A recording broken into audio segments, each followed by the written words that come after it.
একজন প্রশ্ন করেছেন, খুব সুন্দর একটি প্রশ্ন, যে রোজ যদি একই সময় ধ্যানে বসি কিন্তু একদিনের জন্য যদি সেই সময় ধ্যানে বসতে না পারি, তাহলে শরীর মন জানান দেয় ব্যাপারটা কি। প্রথমে বলি, যারা আধ্যাত্মিক জগতে প্রাথমিকভাবে প্রবেশ করছেন, গুরু নির্দেশিত পথে বা নিজের ইচ্ছা মতন একটি নির্দিষ্ট সময় ধ্যানে বসছেন, এই বিষয়টা বোঝাতে গেলে আমাকে একটু শারীরবৃত্তীয় প্রক্রিয়ায় আসতে হবে। যেমন ধরুন, আমরা প্রত্যেকে একটি নির্দিষ্ট সময় খাবার খাই, ঠিক সেই নির্দিষ্ট সময়টি পেরিয়ে গেলে আমাদের কিন্তু খিদে পেতে থাকে। এটি শারীরবৃত্তীয় প্রক্রিয়া। আমরা যখন স্কুলে পড়তাম, একটি এক্সপেরিমেন্টের কথা পড়েছিলাম যে একটি পশুকে প্রত্যেকটা সময় সেম টাইমে খাবার দেওয়া হতো।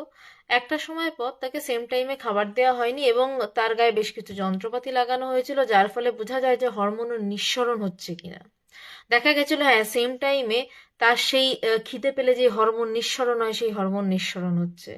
ধ্যান সম্পূর্ণ মানসিক একটি প্রক্রিয়া, মানবিক একটি প্রক্রিয়া।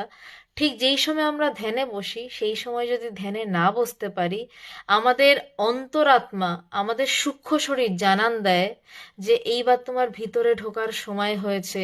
ভিতর থেকে একটা টান অনুভব হয়, ঠিক যেমন ঘুমের সময় পেরিয়ে গেলে অনুভূত হয়।